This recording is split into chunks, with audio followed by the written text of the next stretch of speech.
Record on this computer. Okay. And thanks for clicking whatever buttons, if Zoom asked you to click any buttons. Uh, and I'm so glad to be passing it over to my friend Mariella. And thank you, Mariella, for leading us in the sit today. Thank you, Brian. And again, thank you everyone for being here. Yeah, let's practice together. We'll be practicing for about 20 minutes. So finding a position that feels relaxed and alert, comfortable. If you wish to close your eyes, allow yourself to do that, or you can just simply lower the gaze. And I am going to ring the bell to signal the beginning of practice and 3 times at the end of practice.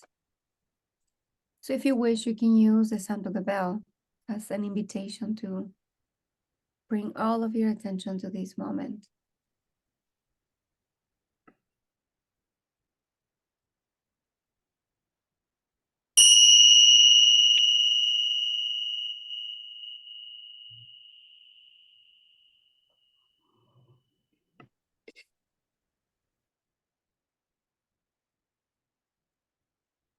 And you can start by taking a couple of deeper breaths.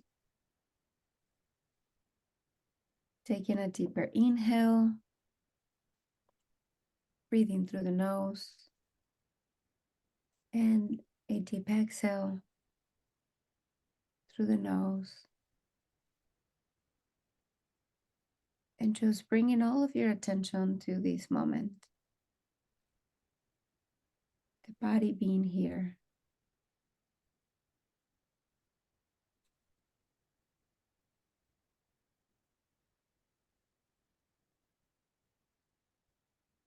You can also take a moment to orient yourself in the space you're in by noticing the different sounds around you.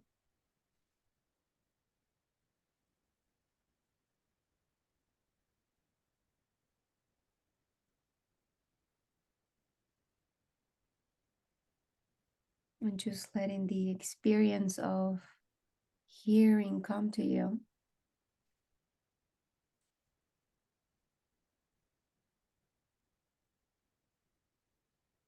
Notice the different smells around you.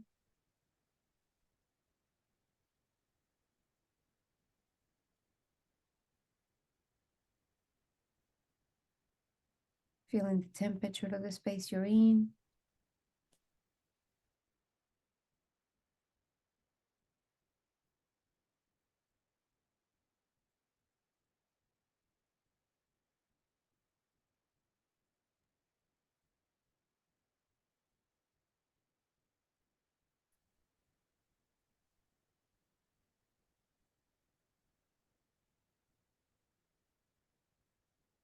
Bringing attention to sensations in the body.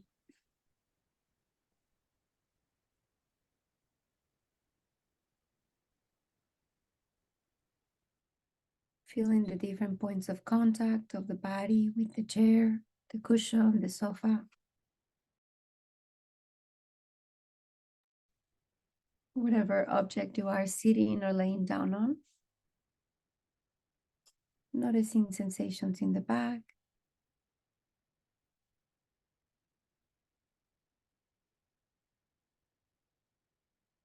In the sit bones area.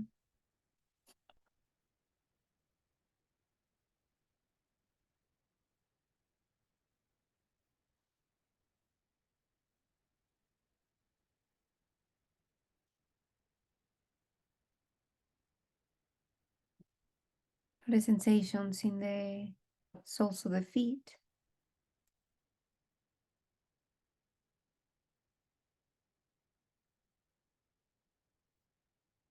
Feeling the contact of the feet with the ground.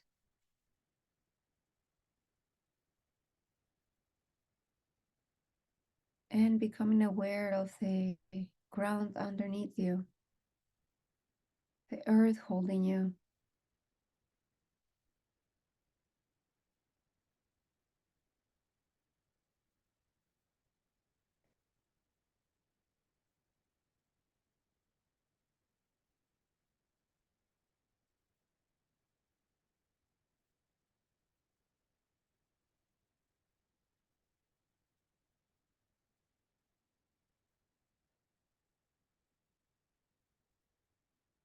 and bringing awareness to the breath. See if you can locate the breath in the body and rest your attention there, wherever breath is most strong for you right now, whichever part of the body you experience breath most strongly. It may be in the tip of the nostrils with the sensations as the air is coming in, slightly cold and crisp, and when the air is leaving the body, slightly warmer and moist.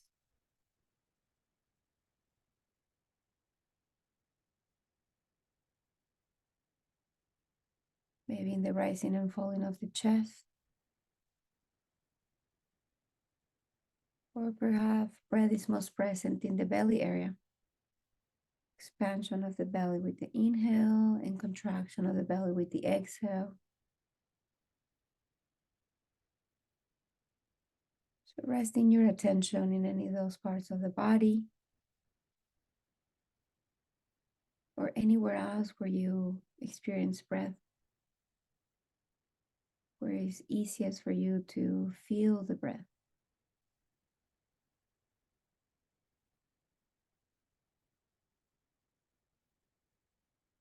And really resting the attention in the felt sense, not thinking about the breath, but really experiencing the breath. And we do this with curiosity, being curious about the breath, the characteristics of the breath.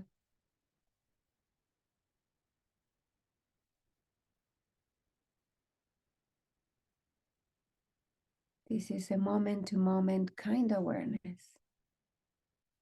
Just kindly noticing, allowing yourself to experience the breath.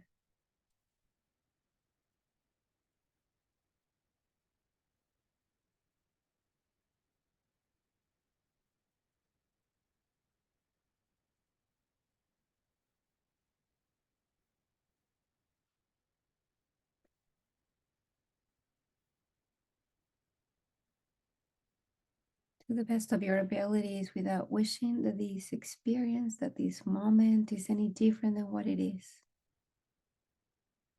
Very naturally, the mind will get carried away, will get distracted with sounds if that's not your anchor, with images or thoughts, and that's completely normal. You can notice that the mind got carried away and very kindly, very gently return the attention back to experiencing the breath moment by moment.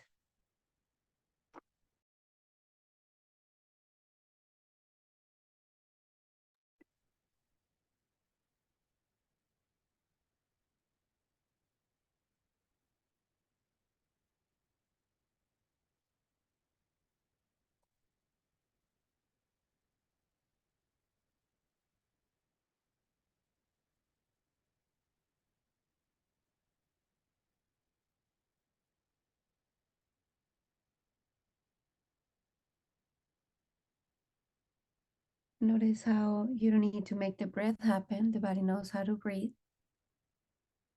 You are just here witnessing the body breathing, feeling the aliveness of this body with each breath.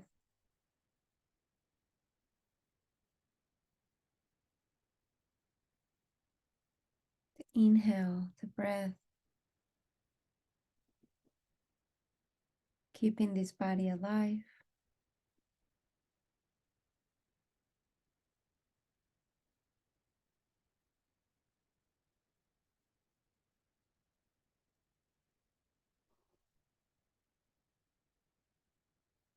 And perhaps the attention is a little bit more stable now. And I'd like to invite you to expand the attention now to the whole entire body and being aware of other sensations that are present in the body. As the body continues to breathe, noticing other sensations that might be pleasant, maybe some are unpleasant, and there are others that are neutral. Even though those neutral sensations are a little less interesting for the mind, they are there.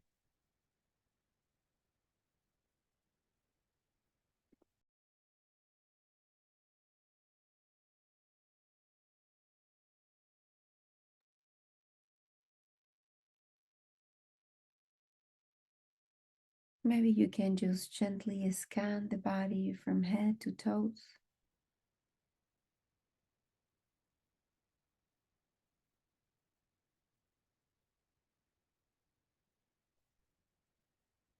And notice sensations, taking a moment to recognize what sensations are present in the physical body.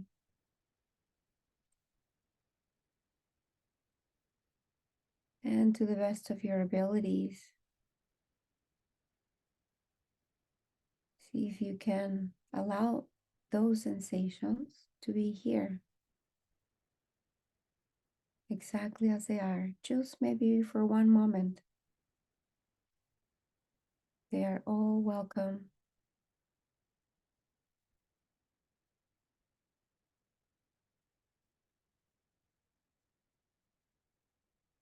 They are all part of this experience.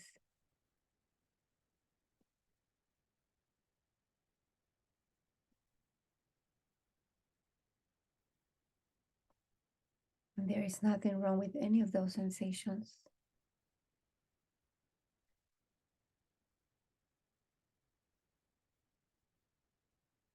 So see if you can allow this experience to be here. This practice is like the art of making friends with your whole entire self, befriending all the different parts of you, even those that feel unpleasant.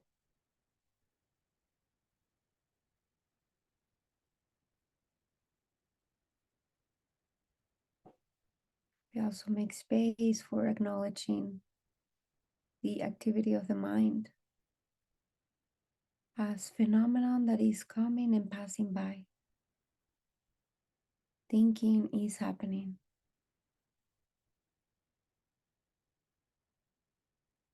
Thoughts are not personal and they are not the ultimate truth either.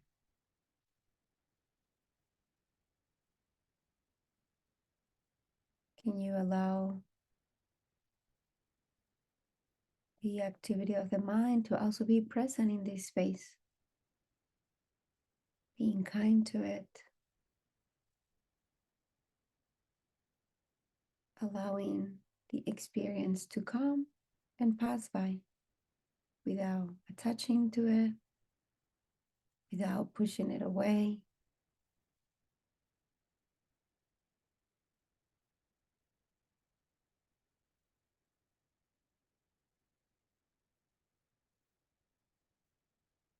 Accepting this moment as something that is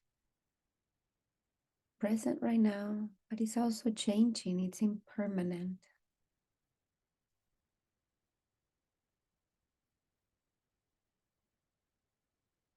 We also make space for the emotions.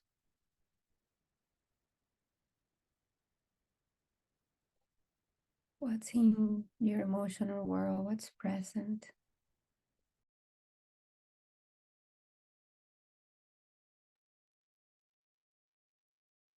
And also making space for these emotions to be here.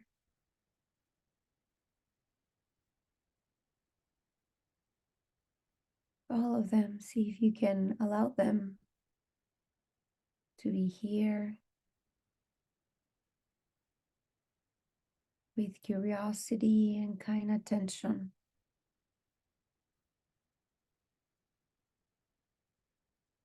Recognizing what's present.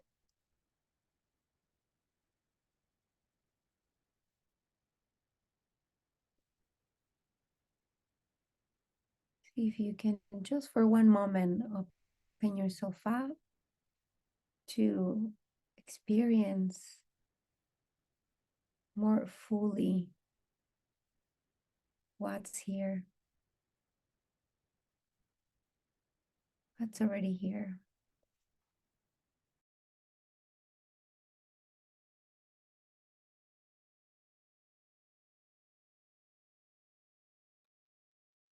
And so for the next few moments,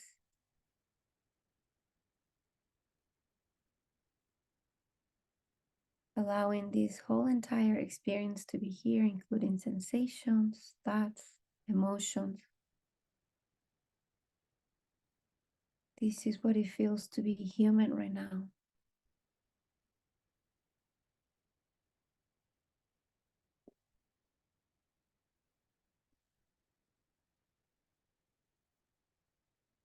This is what it feels like to inhabit this human body.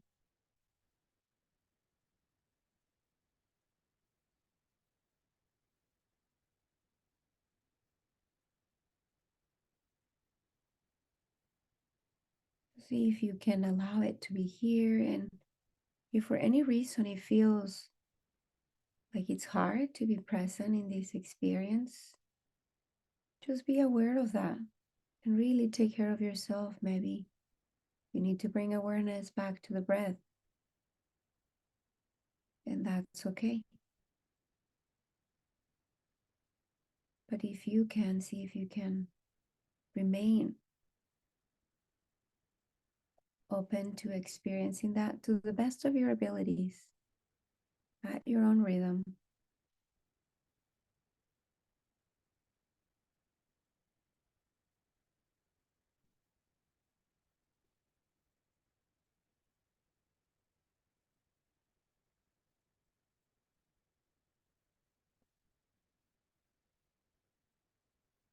And whenever we notice that the mind gets carried away with it in a specific story,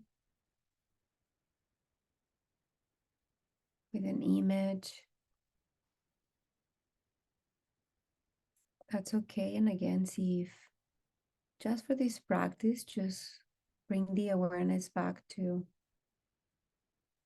noticing and noticing how this experience, that sensations and emotions are changing. If we really look at them closely, they are changing.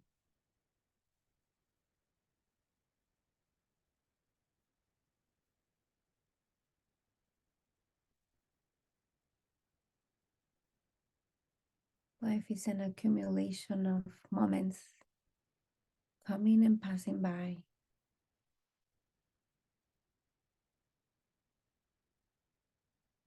It's impermanent.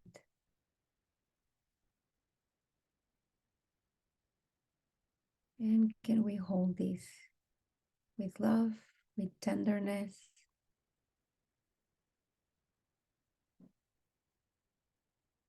with care, with understanding?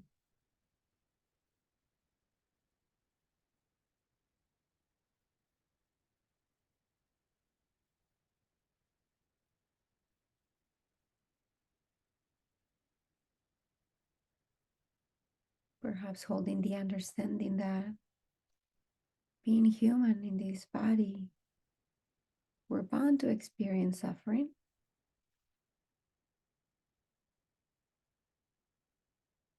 And perhaps through those experiences, that could be the doorway into awakening the heart.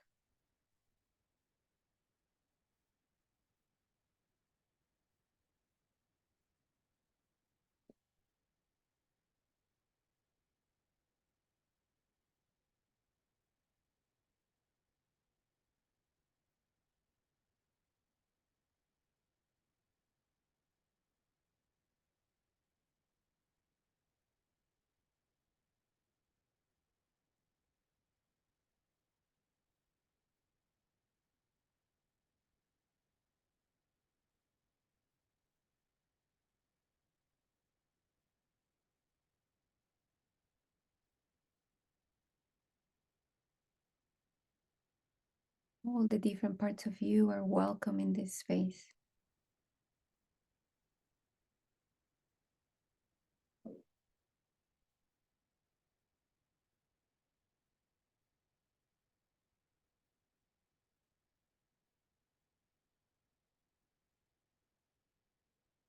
And again, if for any reason it feels unpleasant to allow this experience to be here, you can hold awareness of that. And you can also bring kindness to that. Bring kindness to the fact that it feels difficult to allow this experience here.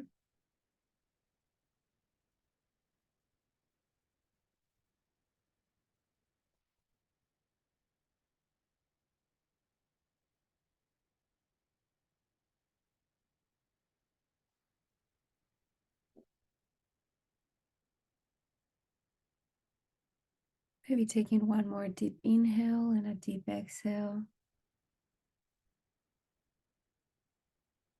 Nurturing the body with the inhale.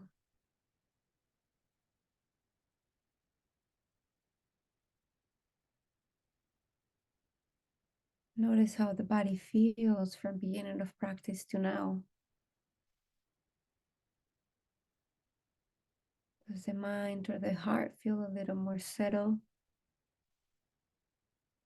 Maybe more active? Just notice.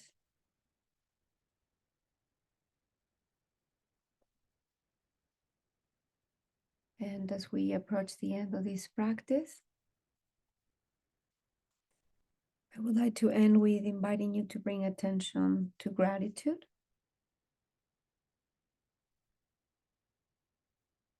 So see if you can find something that you can be grateful for in this moment. Maybe a part of the body, a person, an object, a pet, an event. Whatever that is, and notice where and how gratitude feels in the body.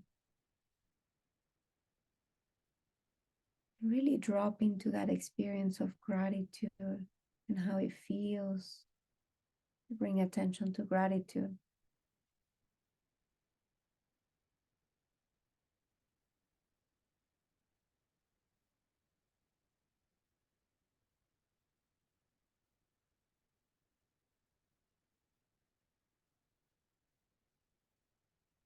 And I would like to invite you to also take a moment and find gratitude for yourself, for having made the time to be here, to be with you in this way. You could have been doing something completely different, but you chose to be here.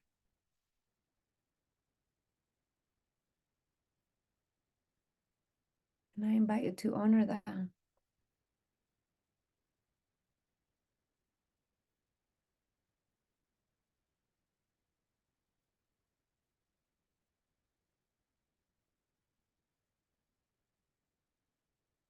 Making time to be with ourselves in this way can be an act of radical love and radical acceptance.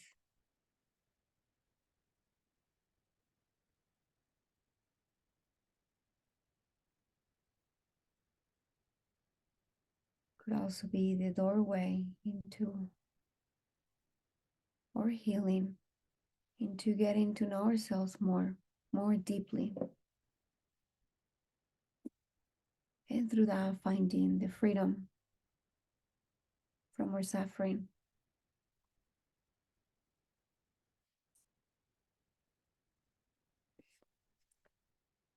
So see if you can continue bringing this quality of awareness, of kindness, curiosity, non-judgment to the rest of the time here together, to the rest of your day.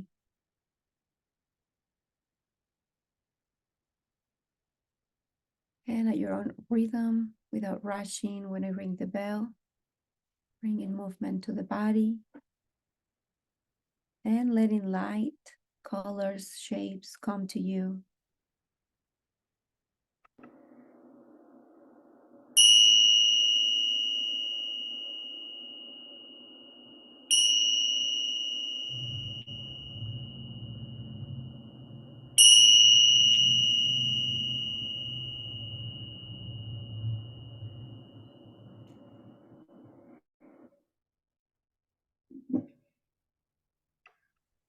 And when you're ready, coming back to the screen.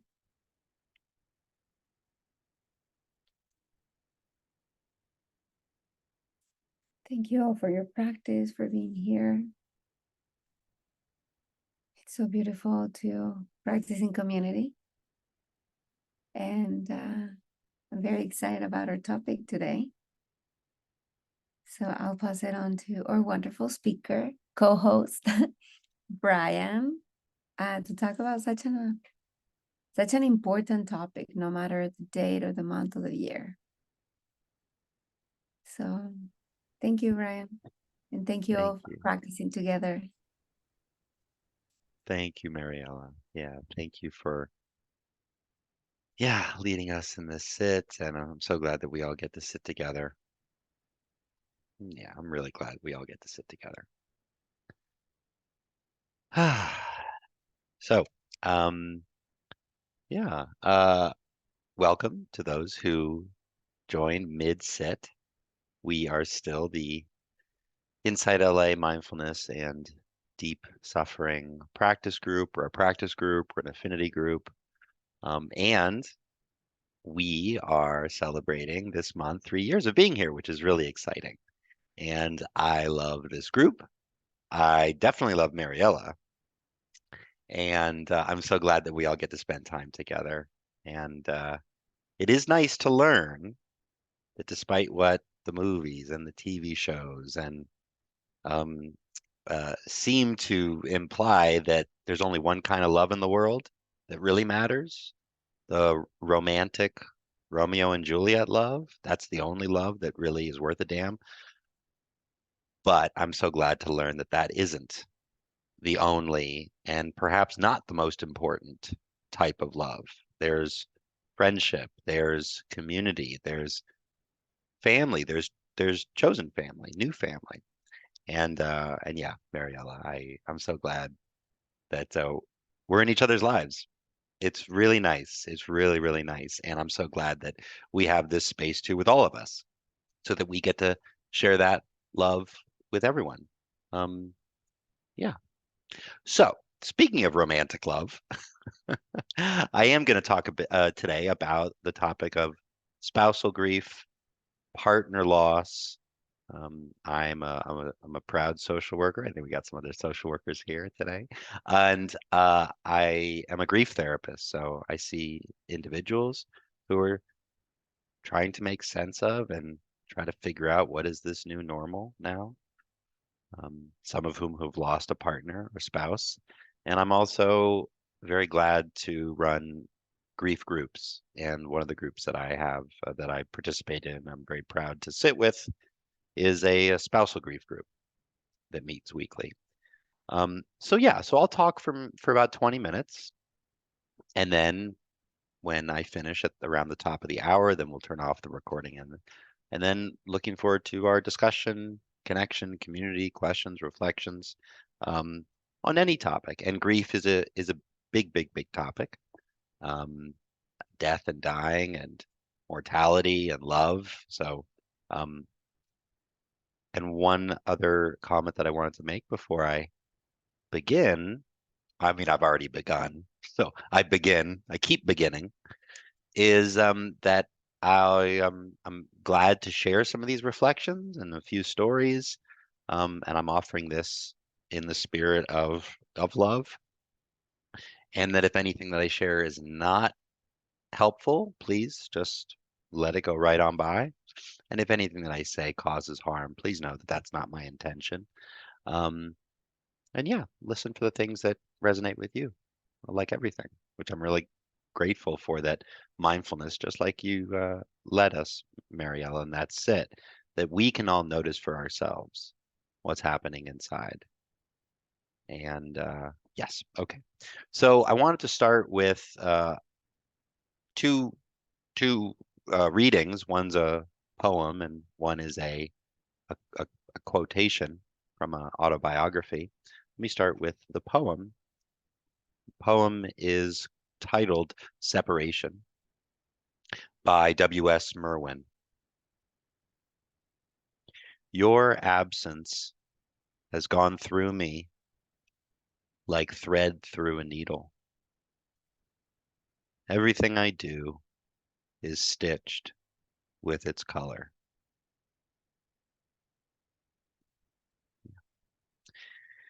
And the next reading that I want to offer, which is a bit long. There's a bunch of words. It's from a book by Penelope Lively on widowhood and grief and loss. The world is full of widows, several among my closer friends. We have each known that we have each known that grim rite of passage, have engaged with grief and loss, and have not exactly emerged, but found a way of living after and beyond. It is an entirely changed life for anyone who has been in a long marriage, 41 years for me, alone in bed, alone most of the time, without that presence towards which you turn for advice, turn for reassurance, with whom you share the good news and the bad. Every decision now taken alone. No one to diffuse anxieties, and a thoroughly commonplace experience everywhere, always. So get on with it and don't behave as though you are uniquely afflicted. I didn't tell myself that at the time, and I doubt if it would have helped if I had, but it is what I have come, not so much to feel as to understand. And I'll also just share very briefly about myself when I was 10 years old. 10 years old, I think I started to really realize that most people, it seemed like to the 10-year-old Brian that most people partner up. It seemed like it. Um, and nobody had explained to me at the time that you can fall in love with anyone. They don't need to be of the opposite sex.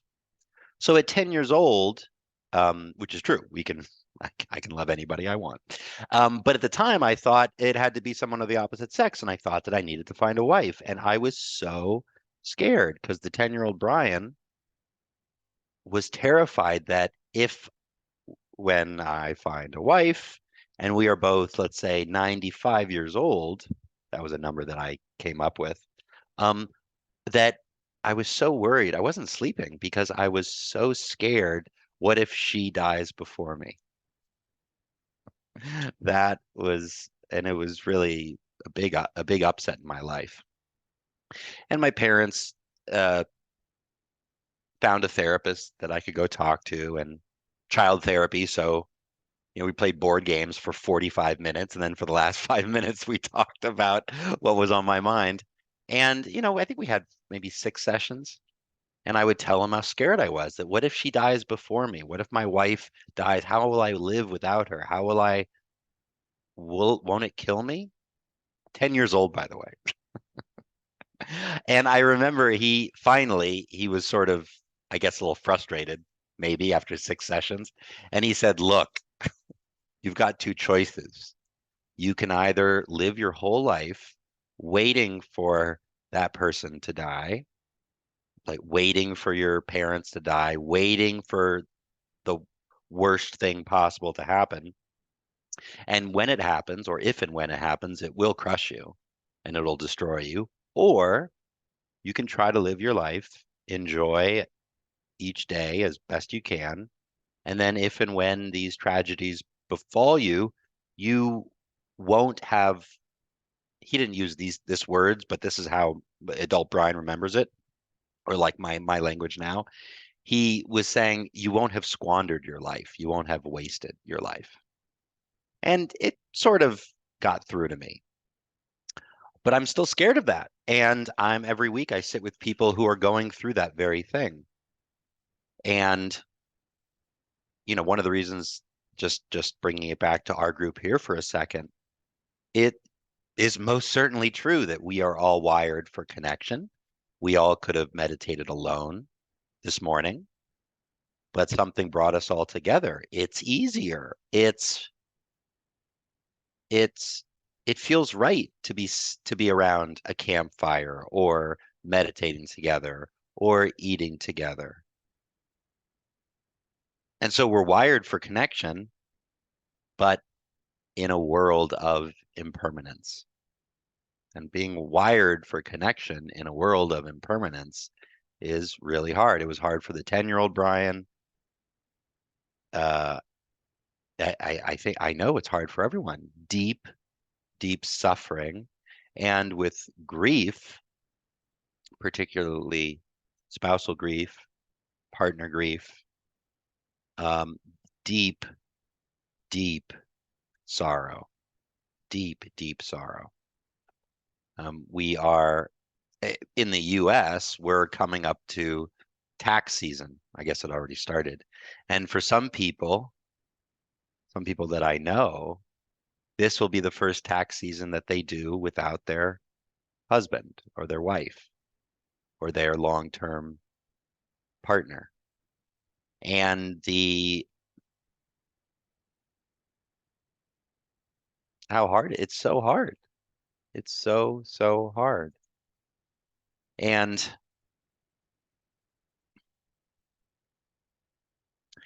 sometimes in the groups, people talk about their pain, and sometimes I want to try to cheer them up, but I know that's not right. Um, who knows? Maybe sometimes I would never actually say to someone there are more fish in the sea. That's a ridiculous thing to say. And people are so in people's helpfulness, people do say things that are hurtful. It's been 12 months. Are you ready for me to set you up now? Are you ready? Are you better? And for so many of the people that I sit with, the one person would, the one person who would know how to help them through this is the one person who's not available to speak with.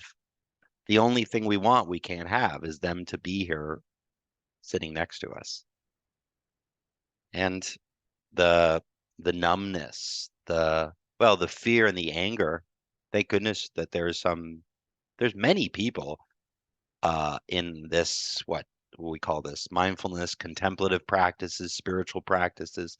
Thank goodness there's been a lot of people over the years who have focused on death and dying and grief, like Stephen Levine and his wife. And if I was sitting here with someone recently bereaved and I asked them to, notice what's coming up right now, notice it might be too much, There's anger and there's fear and there's confusion and there's loneliness and there's pain and there's regret and there's relief. He's not suffering anymore. So many things. It's so hard. And these practices, particularly done with others together, the safety in numbers, that we can soften slowly over time. We can soften to maybe the truth that there is more to our experience of grief than just fear and anger, going back and forth between fear and anger that this is happening because it's not right. It's not right. Maybe I can say just a word or two about love, my 10 seconds on love.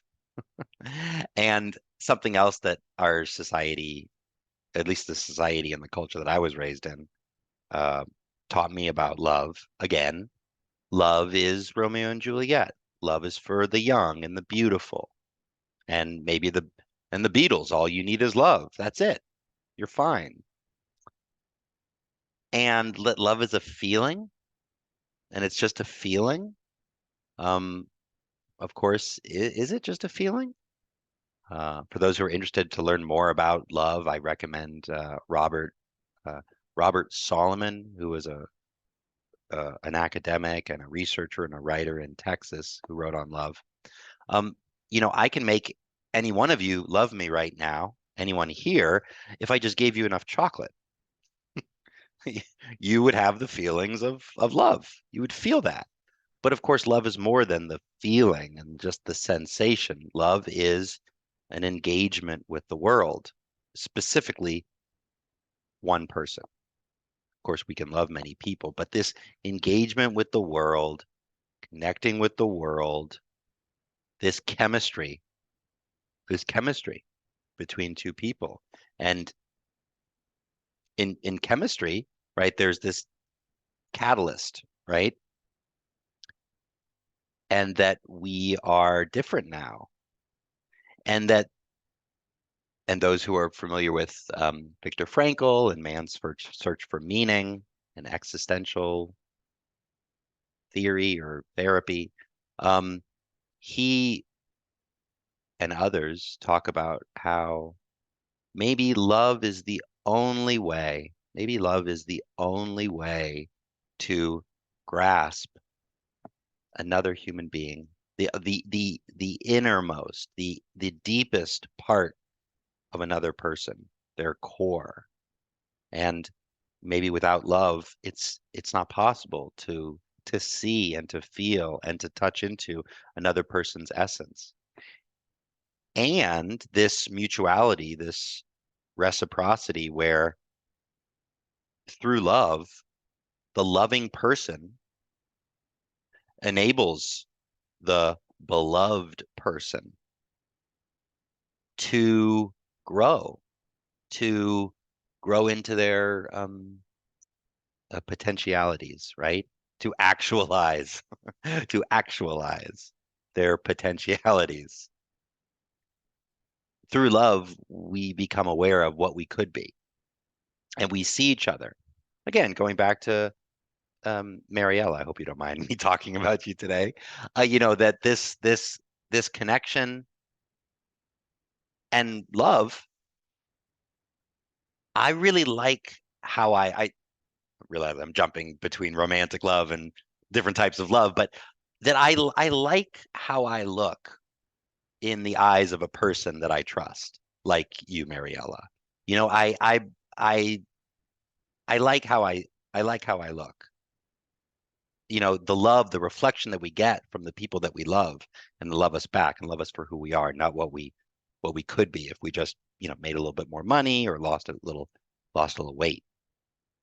And so those are just some comments in general about love.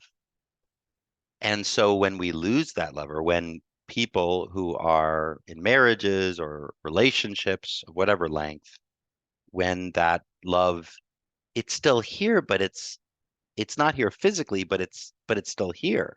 It's so confusing. Something we talk about a lot in our groups, the confusion. How can it be that it still feels like he's going to walk through that front door?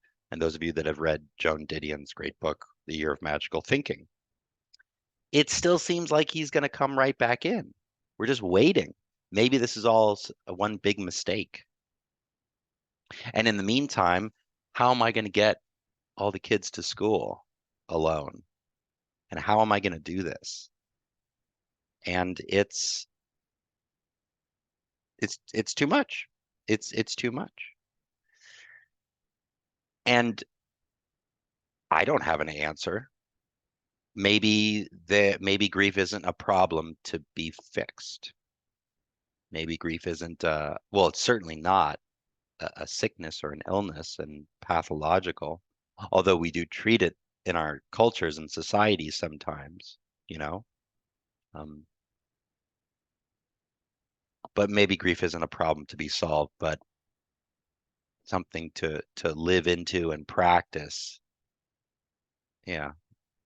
And to do it with other people. We're still wired for connection. And so sitting with other people, crying with other people, having people to speak with who get it. I know that in our groups, and for those of you that have experienced the death of a partner or spouse, that there's people who get it. There's people who say, me too. Like, me too. Me too.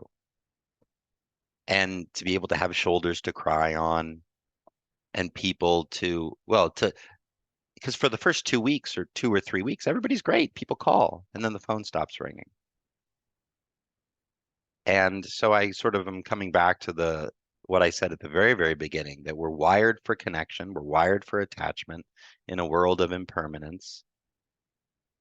And this person with whom we loved and still love, who's no longer here physically, but is still here, how can I live?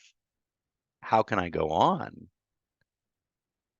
And through connection, we're still wired for connection and finding people who understand. Also connecting, and I think I've talked about this before here, that what we know now, or what we teach and preach and practice as therapists, and most grief therapists especially, is the idea that our connection to the people that we love has not died and never will die. And that we never, ever move on. There are people that do wish to move on, but I'm talking about those people who, no, I don't want to forget my spouse, my partner. So we're not moving on. So how do we move forward? And continuing bonds is a theory and approach that is really helpful for a lot of people. How do we maintain these bonds across the divide of life and death? Do we speak to our partner? Do we still cook them meals even though they're not here? Do we still wear their clothing? Do we still say goodnight? Do we still update them on our day? And I'm so glad that connection, yeah, connection is strong enough and love is strong enough to traverse and cross over the divide of life and death. So before I finish, I did want to end with a poem by Rumi. It's a mindfulness group. Got to throw in a little Rumi. And and this poem is called The Window. Your body is away from me, but there is a window open from my heart to yours. From this window, like the moon, I keep sending news secretly. Yeah.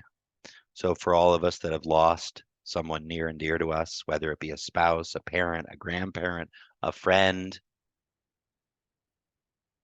colleague, somebody that we look up to in the world that we've never met, but we think about them fondly, that we can keep sending them news secretly, if you like, and keep sending them our love, keep sending them news, also receiving the news and the love that comes back.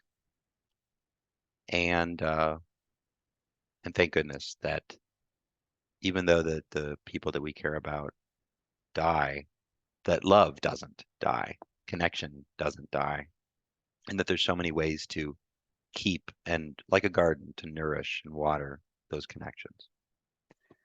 So that is the end of my talk. If there was anything that I said that didn't land right for you, then just let it go right on by. And if I said anything that caused harm, as I said, uh, know that that was not my intention. And I hope that it was of benefit to you. And let me turn off the recording. Stop.